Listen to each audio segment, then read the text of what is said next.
Hello everyone, welcome to our YouTube channel devoted for civil services. तो आज हम आगे बात करेंगे क्वेश्चंस पे। मैं देख रही थी तो उसके बाद थोड़ा सा देखेंगे आज निजता का अधिकार क्या। हालांकि पहले हम बता चुके हैं लेकिन तब भी थोड़ा सा यहाँ केवल देखेंगे, फिर एक क्वेश्चन हम फिर से देखेंगे। तो इसके अगर निजता के अधिकार का आखिर का निहितार्थ क्या है, कि मतलब इसका पॉजिटिव फैक्ट मतलब पक्ष क्या है, इसका positive opinion and negative opinion, तो ये सब हम देखेंगे। तो जो सकारात्मक पक्ष है इसका, तो उसमें क्या है कि व्यक्तिगत विकल्प और चयन की स्वतंत्रता का विस्तार देखा जा रहा है। आप खुद ही देखते होंगे कि जैसे जो व्यक्ति होते हैं अब अपने क्या है कि खान पान, वेशभूषा, रहन सहन और स्वयं को निर्धारित कर सकेंगे। और फिर क्या है, उपभोक्ता को अधिक प्रभावी मतलब इसमें देखा जा रहा है। फिर दूसरा क्या है कि जेंडर झुकाव, जेंडर पहचान और महिलाओं की शारीरिक स्वायत्तता को अब निजता के अधिकार के तहत संरक्षण मिलेगा। ऐसी चीज़ें हैं देखने को मिलती हैं। सूचनागत गोपनीयता को पहचान भी मिली है इसके तहत, जो निजता का अधिकार है। जैसे डेटा संरक्षण अब संभव हो पाएगा, निजी सूचनाओं का हस्तक्षेप नहीं हो पाएगा, और इसी निजता के अधिकार के तहत ही चिकित्सीय सहायता लेने से इनकार भी किया गया है, जिसे हम कहते हैं पैसिव यूथेनेसिया। अगर आपको ध्यान हो, इच्छा मृत्यु, निष्क्रिय इच्छा मृत्यु हिंदी में। फिर क्या है कि सोशल मीडिया में अभिव्यक्ति की स्वतंत्रता संभव हो पाई है इसी निजता के अधिकार के कारण। सरकार या निजी क्षेत्र द्वारा व्यक्ति के निजी जीवन में अनावश्यक हस्तक्षेप से भी मतलब से जो है रोक लगेगी। ठीक है ना।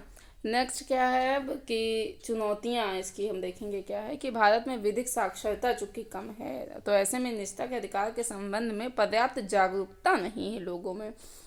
तो योजनाओं को चलाने के लोगों से अनुमति लेनी होगी, ये सब चीज़ें मतलब देखने को मिलती हैं। सरकार को योजनाओं और कार्यक्रमों पर नकारात्मक प्रभाव पड़ने की आशंका रहती है। न्यायालय में जाने की प्रवृत्ति होती है। डेटा संरक्षण में व्यवहारिक चुनौतियां हैं। निजी क्षेत्र का रेगुलेशन किस प्रकार हो, ये भी चुनौतियां हैं। तो ये था थोड़ा सा हमने देखा। अब हम बात करेंगे एक क्वेश्चन की कि मॉब लिंचिंग से आप क्या समझते हैं। अभी हाल के वर्षों में लिंचिंग की घटनाओं में वृद्धि ने लोकतंत्र और सामाजिक व्यवस्था को कमजोर किया है।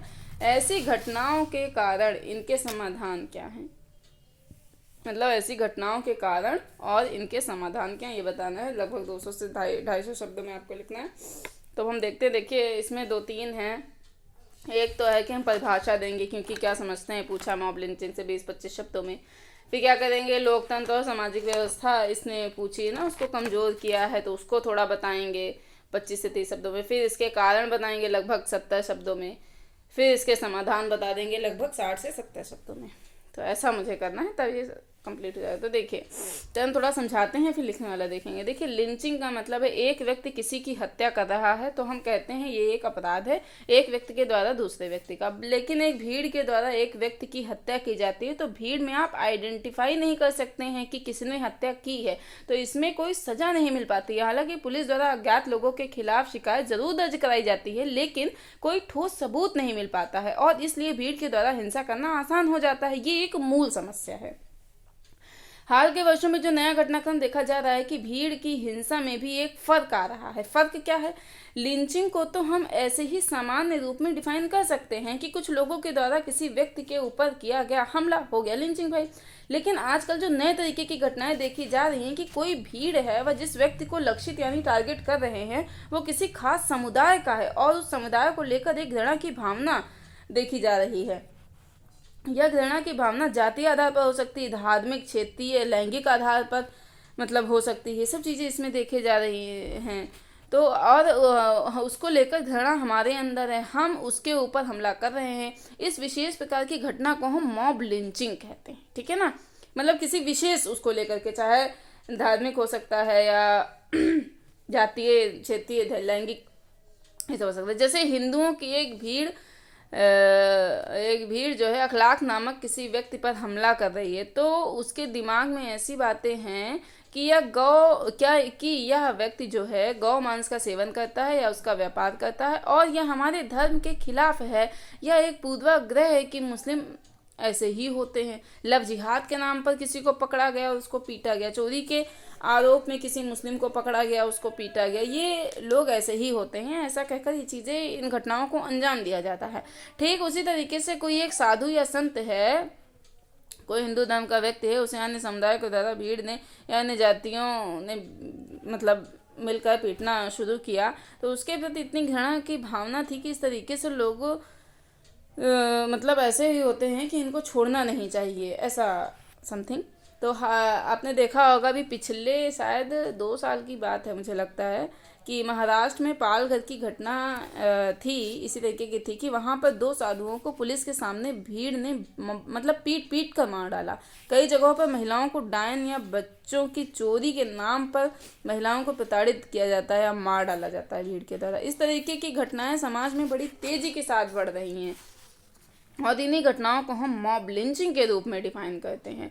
हमारे संविधान में मॉब लिंचिंग के बारे में कोई प्रावधान नहीं है, और ना ही अभी तक कोई ऐसा कानून बना है जो मॉब लिंचिंग को परिभाषित करता हो, और मॉब लिंचिंग के संबंध में क्या दंड होना चाहिए उसके बारे में कोई प्रावधान या कानून ऐसा नहीं बना है। और यही कारण है कि इस तरीके की घटनाएं काफ़ी देखी भी जा रही हैं। जब हम कहते हैं कि एक धार्मिक समुदाय के द्वारा दूसरे धार्मिक समुदाय कि किसी व्यक्ति के ऊपर घृणा के भाव से किया गया हमला मॉब लिंचिंग के रूप में है, तो पहले दूसरे धार्मिक समुदाय के बीच जो संघर्ष होता था उसे सांप्रदायिक दंगे हम कहते थे। सांप्रदायिक दंगों में दोनों तरफ के समुदाय एक दूसरे के ऊपर हमला करते थे, और ये सामूहिक रूप में किया जाने वाला कार्य हुआ करता था। लेकिन मॉब लिंचिंग में भीड़ पूरे समूह पर हमला नहीं करती है, बल्कि इसमें किसी खास व्यक्ति पर हमला किया जाता है, जिसके ऊपर किसी तरीके का कोई आरोप लगाकर हमला कर दिया जाता है। सांप्रदायिक दंगों में क्या है, जन धन की क्षति बड़े स्तर पर होती है, दंगे बड़े खतरनाक होते थे, लेकिन उन सांप्रदायिक दंगों का स्थान आज मॉब लिंचिंग जैसी घटनाओं ने ले लिया है, जो कि ज़्यादा खतरनाक है, क्योंकि मॉब लिंचिंग की वजह से लोगों में डर या भय पैदा हो रहा है। जिस समुदाय को ये लगता है कि अन्य समाज हमारे प्रति घृणा या पूर्वाग्रह का भाव रखता है, इसलिए अगर हिंदू मोहल्ला है, वहाँ उस मोहल्ले से अगर मुस्लिम निकलता है तो वह सतर्क रहता है, यानी मेजॉरिटी वाले मोहल्ले, जैसे कि मुस्लिम मोहल्ला है तो हिंदू निकलेगा तो वो सतर्क रहेगा, तो वो डरते हुए निकलता है कि कहीं कोई ऐसी अनहोनी ना हो जाए। कई बार ये धार्मिक प्रतीकों के आधार पर भी होता है, जैसे भगवा वस्त्र, टोपी, अगर किसी ने कोई ऐसा जेस्चर या वेशभूषा बना रखा है जिससे समझ में आए कि वह वह किस समुदाय का है, तो ऐसे खतरे बढ़ते हुए देखने को मिलते हैं। महिलाएं भी काफ़ी सतर्क रहती हैं, कब वह स्त्री लिंचिंग का शिकार हो जाए कोई भरोसा नहीं है। तो ये सभी घटनाएं हमारी सामाजिक व्यवस्था को कहीं ना कहीं कमज़ोर करती हैं। अब ऐसा क्यों है? क्योंकि यदि कोई अल्पसंख्यक हिंदू, मुस्लिम, सिख, ईसाई कोई भी हो है, तो उनके अंदर एक डर पैदा करता है कि कहीं हम इस मॉब लिंचिंग के शिकार ना हो जाएं। तो लोगों के मन में सामाजिक परिवेश में एक भय का माहौल उत्पन्न होता है, और विशेषकर अल्पसंख्यकों के अंदर एक मनोवैज्ञानिक भय उत्पन्न होता है। फिर दूसरा क्या कहेंगे कि जब एक तरफ की क्रिया होती है तो दूसरी तरफ भी प्रतिक्रिया आती है।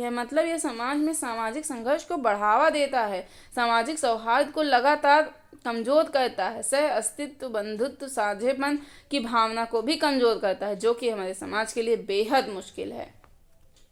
अगर हम इसे लोकतंत्र की दृष्टि से देखें तो लोकतंत्र की मूल विशेषता विधि का शासन है, या विधि के शासन की भावना को कमजोर करता है। मॉब लिंचिंग में डर रहता है कि कहीं कानून तो है ही नहीं, या भीड़ तंत्र का कानून है, या अराजक यानी लोकतंत्र का भीड़ तंत्र में परिवर्तन शुरू हो जाता है, और विधि के शासन के बजाय लोगों के अंदर एक डर का भाव फिर का भाव उत्पन्न हो जाता है।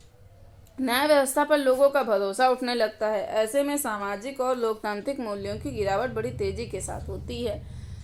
इसका अब कारण क्या है, आखिरकार क्यों है ऐसा? तो हाल के वर्षों में सामुदायिक और धार्मिक या जातीय पूर्वाग्रह बड़ी तेजी के साथ बढ़ रहे हैं। इनकी वजह से धार्मिक कट्टरता भी बड़ी तेजी के साथ बढ़ रही है। इनकी वजह से कट्टरता भी तेजी से बढ़ रही है। इसे प्रचार प्रसार करने वाले कई साधन आज हमारे पास में हैं। आज के समय में इनमें सोशल मीडिया की भूमिका बहुत बड़ी है। कहीं भी मॉब लिंचिंग हो रहा है, सोशल मीडिया के फेक न्यूज़ का सबसे बड़ा रोल है उसमें। साथ ही ऐसे तमाम सामाजिक धार्मिक संस्थाएं हैं जो इस तरीके से प्रोपोगेट करते हैं कि कहीं हिंदू, मुस्लिम, सिख, ईसाई के धार्मिक नेता को देखिए आप, यदि आप आंख बंद करके मूल्यांकन करेंगे तो आपको एक कल्प्रिट मतलब कोई एक आपको कल्प्रिट लगेगा। हो सकता है कि कोई मुस्लिम हो, हिंदू संगठन हो, या इसके लिए जिम्मेदार हो रही हो। इसका उल्टा भी कर सकते हैं आप। सिख लोग जैसे हिंदू मुस्लिम को ब्लेम करेंगे, हिंदू क्रिश्चियन को, ये सब चीज़ें होती हैं एक दूसरे के अपोजिट।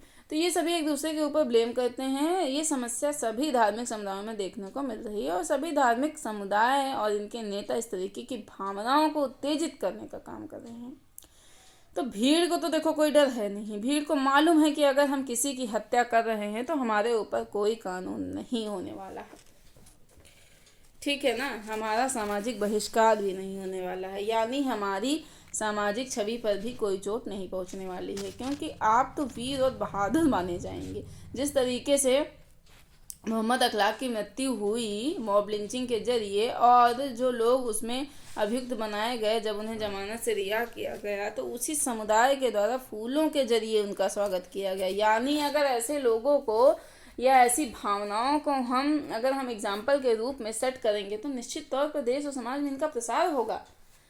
आप कोई भी मतलब लचर तर्क के आधार पर अगर इसका जस्टिफिकेशन ढूंढते हैं, जैसे यदि आप अलग अलग धर्मों के समुदाय से हैं, तो खुलकर बात करेंगे कि क्या मॉब लिंचिंग सही है, तो हिंदू का जवाब क्या होगा? शुरू में नहीं नहीं ऐसा नहीं होना चाहिए।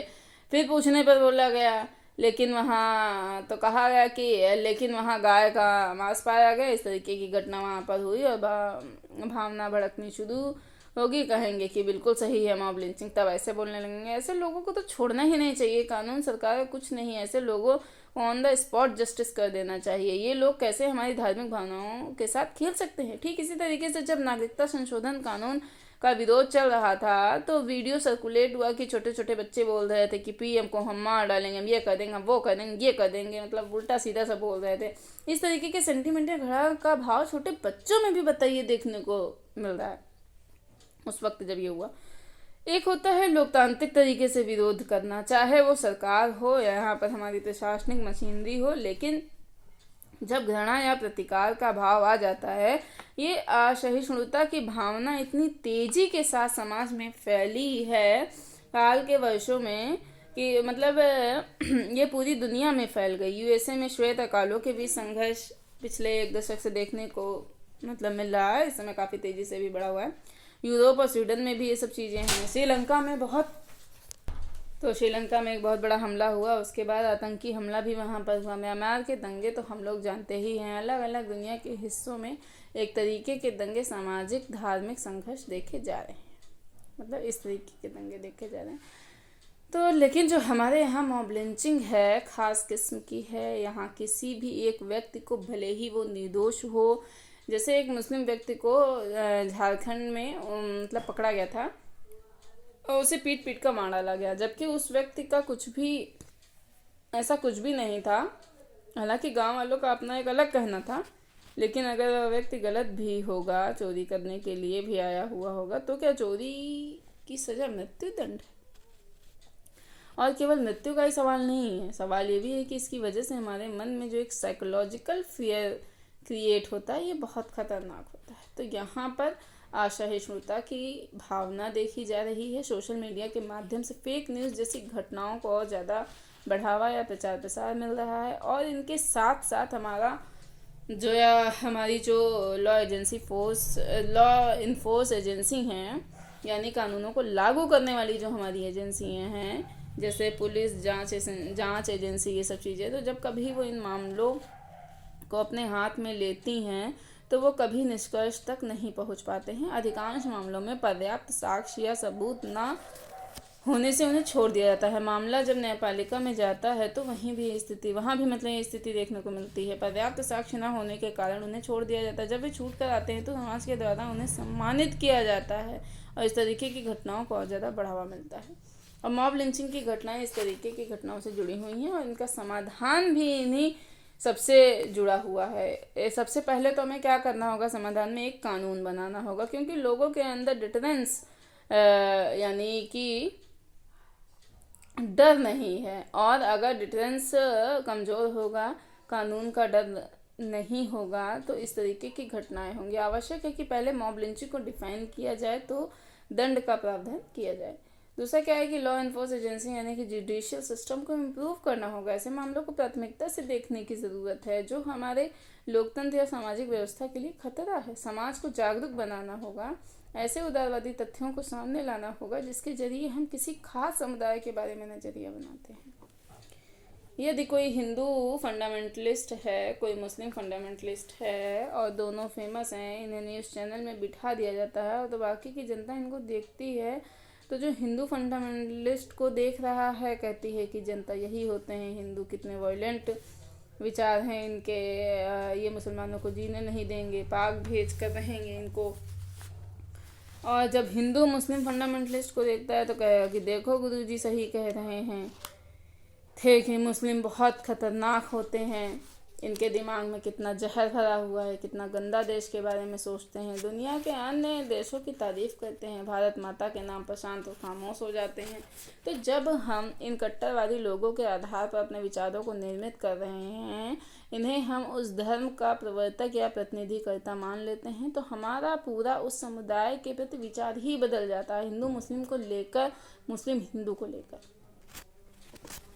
ये समस्या आज की समस्या है क्योंकि हम उस समाज का मूल्यांकन कट्टरवादी लोगों और विचारों के आधार पर कर रहे हैं, जबकि उसी हिंदू और मुस्लिम में तमाम उदारवादी धड़े खड़े हैं। जैसे नागरिकता संशोधन जो एक्ट है, कानून के विरोध में क्या केवल मुस्लिम नेता देखे गए या हिंदू की संख्या बहुतायत में देखी गई, या हिंदुओं के साथ लिंचिंग की घटनाएं या कहीं पर भी दुर्व्यवहार होता है, तो क्या कोई मुस्लिम साथ खड़ा होता है या नहीं। तो उदारवादी धड़े दोनों जगहों पर हैं। ये लोग जगहों के ये लोग जो है समाजवादी धड़ों को बचाने की कोशिश कर रहे हैं। कई बार आपने सुना होगा कि किसी दंगे में मुस्लिम ने हिंदू को मुस्लिम ने बचाया। इन लोगों के एग्जाम्पल के रूप में सेट करने की एग्जाम्पल के रूप में सेट करने की ज़रूरत है, ना कि कट्टर लोगों को। यानी समाज में ऐसे उदाहरण प्रस्तुत करने होंगे जो हमारे गंगा जमुना तहजीब करता है।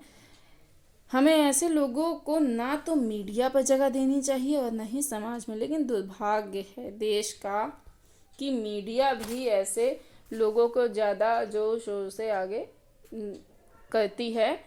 दुर्भाग्य समाज भी ऐसे लोगों का उदाहरण लेती है। तो हमें समाज की सोच को बदलने की ज़रूरत है, ठीक है ना। और मीडिया को भी अपनी नैतिक जिम्मेदारी लेनी होगी कि धार्मिक भावनाएं ना भड़कें।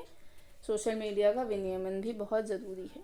फेक न्यूज़ को चेक करने के लिए फैक्ट चेक या वर्चुअल चेक जैसे तमाम तरीके हैं, उनको करना चाहिए। तो अब हम ये देख लेते हैं, थोड़ा इसको क्रम में एक बेहतर तरीके से जो है लिखने की कोशिश करते हैं। तो आप चाहे तो लिख सकते हैं। पहला पॉइंट क्या था कि मॉब लिंचिंग किसे कहते हैं, था ना, क्या समझते। तो उसमें लिखेंगे हम लोग कि किसी भी लक्षित सामाजिक समूह के विरुद्ध पूर्वाग्रह या घृणा के आधार पर भीड़ द्वारा की गई हिंसा को मॉब लिंचिंग कहते हैं। दूसरा फिर क्या था कि बुलंदशहर और पालघाट या फिर जो है झारखंड की घटनाएं देखा होगा आपने। तो उसमें क्या है कि दो आप इसमें बना सकते हैं, एक तो लोकतंत्र को कमज़ोर और दूसरा सामाजिक व्यवस्था। लोकतंत्र को कमज़ोर में क्या बताएंगे कि विधि के शासन के विरुद्ध हैं ये घटनाएं जो हुई हैं और नागरिकों के जीवन के अधिकार का उल्लंघन करती हैं। न्याय व्यवस्था की वैधता पर संकट है। लोकतंत्र का भीड़ तंत्र में परिवर्तन है। दूसरा क्या है, सामाजिक व्यवस्था में समाज में सहिष्णुता की कमी देखने को मिलती है। बंधुत्व की भावना कमज़ोर है। सामाजिक संघर्ष और पूर्वाग्रह में वृद्धि है। अल्पसंख्यकों में मनोवैज्ञानिक भय में वृद्धि। फिर कारण में क्या बताएंगे, पहला कारण बताएंगे कि समाज में सहिष्णुता की भावना में गिरावट आई है। मिथ्या सूचनाओं के कारण, विशेषकर सोशल मीडिया के कारण, फिर विभिन्न धार्मिक और सामाजिक धार्मिक संस्थाओं के कारण ऐसा हुआ है। फिर क्या है दूसरा कि लिंचिंग के विरुद्ध डिटरेंस यानी कि भय का अभाव है, यानी मॉब लिंचिंग को परिभाषित ही नहीं किया गया है। भीड़ द्वारा हिंसा में दोषसिद्धि की सीमित संभावनाएं हैं। और जो है तीसरा फिर क्या है, कानून और न्याय व्यवस्था की सीमा। ऐसे मामलों पर त्वरित और प्रभावी कार्यवाही न हो पाना, निष्पक्ष जांच का अभाव होता है, न्यायालयों में भी विलंब होता रहता है और समाज द्वारा बहिष्कार के स्थान पर ऐसे लोगों को सम्मान दिया जा रहा है। ये भी एक थोड़ा सा ठीक नहीं है। समाधान में क्या बताएंगे कि मॉब लिंचिंग को वैधानिक रूप में परिभाषित करने की आवश्यकता है। फिर क्या बताएंगे कि बहुआयामी रणनीति होनी चाहिए। निवारक उपाय क्या होने चाहिए कि समाज में उदारवादी तत्वों को बढ़ावा दिया जाना चाहिए, कट्टरवादी तत्वों का बहिष्कार किया जाना चाहिए, सामाजिक सौहार्द को बढ़ावा दिया जाना चाहिए। दंडात्मक उपाय क्या होते हैं, क्या मतलब कह सकते हैं उसमें कि त्वरित कार्यवाही होनी चाहिए, निष्पक्ष जांच होनी चाहिए, त्वरित निर्णय भी आएगा इससे। उपचारात्मक उपाय क्या है कि पीड़ित समूहों की क्षतिपूर्ति होनी चाहिए, पुनर्वास की सुविधा दी जानी चाहिए। सर्वोच्च न्यायालय के निर्देश क्या हैं कि मॉब लिंचिंग के संबंध में एसपी रैंक के अधिकारी को नोडल अधिकारी जो है नामित किया जाना चाहिए। मिथ्या सूचना का प्रसार करने वालों पर एफआईआर दर्ज होनी चाहिए और मॉब लिंचिंग के दुष्परिणामों के प्रति जागरूकता का प्रसार, फास्ट ट्रैक कोर्ट की स्थापना की जानी चाहिए। ठीक है ना। अब एक नेक्स्ट क्वेश्चन है कि वर्तमान में समलैंगिक अधिकारों को भारत में मान्यता दे दी गई है, तो क्या आप इसे प्रगतिशील कदम के रूप में देखते हैं? अपने विचार प्रस्तुत करिए, ये क्वेश्चन है। और तो ठीक है, इसे मैं आपको नेक्स्ट वीडियो में बताऊंगी कि क्या है जो मैंने क्वेश्चन बोला है, वर्तमान में समलैंगिक अधिकारों को बाद में मान्यता दे दी गई, क्या आप इसे प्रगतिशील कदम के रूप में देखते हैं? नहीं, अपने विचार प्रस्तुत करिए, तो मैं इसे जो है नेक्स्ट उसमें देखूंगी। आज के लिए इतना ही रखती हूँ, मिलती हूँ नेक्स्ट लेक्चर। Thank you.